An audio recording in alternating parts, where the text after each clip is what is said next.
Well, my friends, this is a video about kidney stone viewers. This patient, Ashraful Islam, is about 42 years, serial number A138. তো এই পেশেন্টের কিডনিতে পাথরের সমস্যা viewers, দুটো কিডনিতে পাথরের সমস্যা, কেস টেকিং করা হয়েছে। তবে পাথরের সাইজ খুব একটা বড় নয়, মোটামুটি ছোটো ছোটো সাইজের আছে। একটাতে হচ্ছে 4 mm আর একটা হচ্ছে 5 mm বন্ধুরা। কেস টেকিং করা হয়েছে। তো কোন লক্ষণের ভিত্তিতে কী ওষুধ সিলেকশন করলাম সেটা বলার আগে কিডনি পাথর আমাদের কেন হয়ে থাকে সেটা একটু বলে নিই ভিউয়ার্স। দেখেন, কিডনি পাথরের বা কিডনিতে পাথর হওয়ার যে প্রধান কারণ সেটা হচ্ছে শরীরে জল কম থাকা ভিউয়ার্স, যাকে আমরা ডিহাইড্রেশন বলে থাকি। কেউ যদি যথেষ্ট পরিমাণ পানি না খায়, একটা মানুষের স্বাভাবিক গড়ে মোটামুটি 3 থেকে 5 লিটার সারাদিনে জল খেতে হয় ভিউয়ার্স। কোনো কারণে সে যদি জল কম খায়, ফলে শরীরের মধ্যে ডিহাইড্রেশনস হবে এবং জল কম খেলে কী হবে, প্রস্রাব সাধারণত মানুষের যে নর্মাল প্রস্রাবটা হয় সেই প্রস্রাবটা গাঢ় ঘনত্বটা বেড়ে যায় বন্ধুরা। প্রচণ্ড বিভিন্ন খনিজ পদার্থ থাকে, ফলে কি খনিজ পদার্থগুলো জমে গিয়ে পাথর সৃষ্টি হয় কিডনির মধ্যে ভিউয়ার্স। এটাই হচ্ছে সবথেকে বড় 1 নম্বর কারণ কিডনির কাজ আমাদের জানতে হবে। কিডনি কি করে? কিডনি আমাদের শরীরের যাবতীয় যে বর্জ্য পদার্থগুলো আছে, খনিজ পদার্থ যেগুলো আননেসেসারি, সেগুলো কি করে প্রস্রাবের থ্রু আমাদের শরীর থেকে বের করে দেয় ভিউয়ার্স। কিন্তু সেখানে যদি খনিজ পদার্থ, বিভিন্ন কিছু উপাদান থাকে, ম্যাটেরিয়ালস থাকে, ফলে কি জল যদি কম খায়, প্রস্রাবের গাঢ়ত্ব যদি বেশি হয়ে যায় বা প্রস্রাবের মধ্যে বিভিন্ন খনিজ পদার্থ যদি এক্সট্রা উপাদান উপস্থিত থাকে, সেটা কি ধীরে ধীরে ধীরে কিডনির মধ্যে জমে যেতে শুরু করে, পরে পাথরের রূপ ধারণ করে ভিউয়ার্স। দ্বিতীয় সবথেকে যে বড় কারণ সেটা হচ্ছে লবণ বেশি পরিমাণে খাওয়া, ডিজার সল্ট। প্রচুর পরিমাণে লবণ বেশি খেলে কি হয়, প্রস্রাবের মধ্যে ক্যালসিয়াম বেড়ে যায় ভিউয়ার্স, এবং এই বাড়তি ক্যালসিয়ামে কি করে, পাথরের সৃষ্টি করে।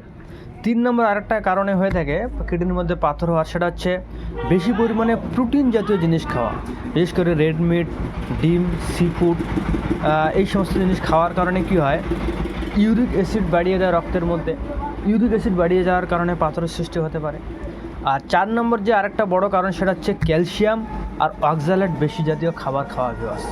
ক্যালসিয়াম যারা বিশেষ করে এলোপ্যাথিক ট্যাবলেট খাচ্ছে, বিশেষ ক্যালসিয়াম বছরের পর বছর ধরে খাচ্ছে ব্যথার জন্য, ক্যালসিয়ামের ট্যাবলেট মাসের পর মাস ধরে খাচ্ছে, তাদের কি হয়, ক্যালসিয়াম অক্সালেটের পাথর কিডনির মধ্যে জমতে শুরু করে। এটা একটা প্রধান কারণ ভিউয়ার্স।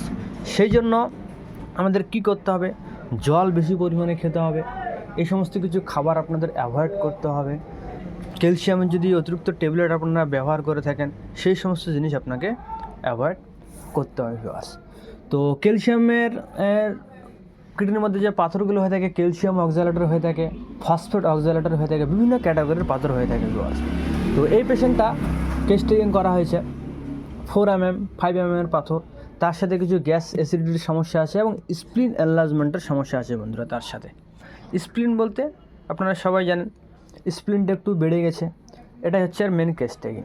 তো homeopathy treat the patient not the disease, আমাদের সিমটোমেটিক চিকিৎসা করতে হয়, সমস্ত জেনারেল সিমটমস, মাইন্ড সিমটমস নিয়ে চিকিৎসা করতে হয়। কেস টেকিং, ফ্যামিলি হিস্ট্রি এর মধ্যে সেরকম কিছু পাওয়া গেল না। পাস হিস্ট্রির মধ্যে হার্নিয়া অপারেশন হয়েছিল এবং এনার গল ব্লাডার মধ্যে পিত্তথলির মধ্যে পাথর হয়েছিল, সেটা অপারেশন হয়েছে।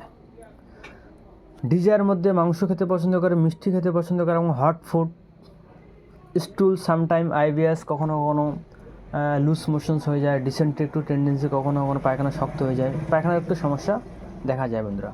ইউরিন ফ্রিকুয়েন্ট অ্যান্ড ইনভলিন্টারি, প্রস্রাব ঘন ঘন চাপিয়ে রাখতে পারে না। হিট কোল্ড রিলেশনশিপের মধ্যে হট পেশেন্টস, আর অ্যাপেটাইট নট ইনটলারেবল, খিদে সহ্য করতে পারে না ভিউয়ার্স। থার্স্ট নর্মাল, পিপাসা, সোয়েট ঘাম বেশি হয়, স্লিপ নর্মাল। তার সাথে মাইন্ড সিমটমের মধ্যে ইরিটেবল টেম্পারমেন্ট আছে, dictatorial attitude, desire alone, weakness, memory আর উইপিং ডিসপোজিশনস আর ফিয়ার অফ স্নেক। তো এই সিমটমসগুলি কেস টেকিং করে পাওয়া গেছে ভিউয়ার্স। সব মিলিয়ে এনাকে কিছু কিছু সিমটমসের উপর ভিত্তি করে কিডনি স্টোনস, গ্যাস অ্যাসিডিটির সমস্যা আছে, dictatorial attitude, desire alone, weakness, memory, weeping dispositions, desire for sweet, hot food, appetite not intolerable, involuntary and frequent urination, এই সমস্ত সিমটমসের উপর ভিত্তি করে এনাকে club moss 50 millesimal scale of potency 0/1 once daily in the morning with PTRS 10 m once daily in the night prescribe করা হয়েছিল 19/11/2025 viewers. তো আজকে পেশেন্ট আবার আসছিল। তো আজকে পেশেন্টের যে একবার ওষুধ নিয়ে গেছে, ফিডব্যাক নিয়ে জানা গেল যে আজ তার প্রচণ্ড ব্যথা উঠেছিল, হয়তো পাথরটা বের হয়ে যাওয়ার চেষ্টা করছে। তো সেই জন্য আজকে পাওয়ার বাড়িয়ে lycopodium club moss 0/2 once daily in the morning আজকে 3/12/2025 প্রেসক্রাইব করা হলো। আশা করা যায় 3 থেকে 4 বারের ওষুধে এনার কিডনি স্টোন বের হয়ে যাবে। তবে আমার মনে হচ্ছে আজকে যে ব্যথাটা উঠেছিল তার শুনলাম, আশা করা যায় পাথর আজকে বের হয়ে গেছে, যদিও বা পাথর ছোটো ছোটো সাইজের হওয়ার কারণে সঠিক হয়তো বুঝতে পারিনি, সেটা নেক্সট ইউজি করলে বোঝা যাবে। আমি আপনাদের নেক্সট ফলো আপ কেস দেখাবো ভিউয়ার্স।